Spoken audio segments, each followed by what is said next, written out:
আজ 6 মে ঝিনাইদহ সদর 6 নং গানিনন 2 নং ওয়ার্ল্ড কালোহাটি গ্রাম।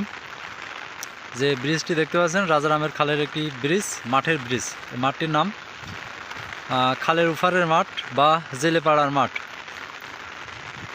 আর তার কোল ঘেঁষেই গড়ে তুলেছি অগ্রগতি হাঁসের ফার্ম। অনেকেই বলছিলেন যে ঘর কেন দোতলা করতে হবে, কেন তিনতলা করতে হবে, ঘর কেন উঁচু করতে হবে। আজ দেখেন প্রমাণ পেয়েছেন কেন উঁচু করেছিলাম এবং হাঁস কেন নিচে রাখিনি। এ সম্বন্ধে অনেকে অনেক ধরনের মন্তব্য করেছেন যে হাঁসগুলো নিচে রাখলেই তো হয়, এটা আবার কেমন ফার্ম, এটা আবার কেমন উদ্যোক্তা যে হাঁস নিচে বাদে আবার উপরে রাখার সিস্টেম করে। তো আজ আপনারা দেখেন কেমন বৃষ্টি হয়েছে, যে বৃষ্টির কারণে এই যে ফার্মের ভিতরে অর্থাৎ এরিয়ার ভিতরে এই দেখেন এরিয়া, এই দেখেন ভিতর, এখানে প্রায়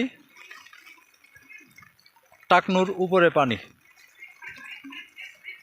আবার ভুল ভেবেন না যে হাঁটুর উপরে পানি, টাকনুর উপরে, হাঁটু না টাকনু। এই দেখেন আর ফার্ম। এই কারণেই হাঁস উপরে রাখার সিদ্ধান্ত নিই, কারণ যখন এখানে ভারী বৃষ্টি হয়, এই যে ফার্মের যে নিচের খালি অংশ দেখছেন না, এই খালি অংশে পর্যন্ত পানি উঠে যায়।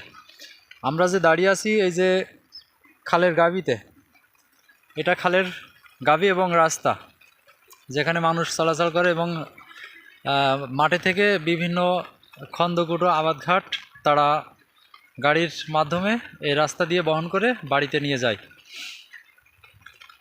আর এই যে খাল, এই খাল যখন সম্পূর্ণ ভরে যায় এই ব্রিজ পর্যন্ত পানি ঠেকে যায়। যে ব্রিজের নিচে যে খালি অংশ দেখছেন না, এই ব্রিজে পানি উঠে যায়, ঠেকে যায়।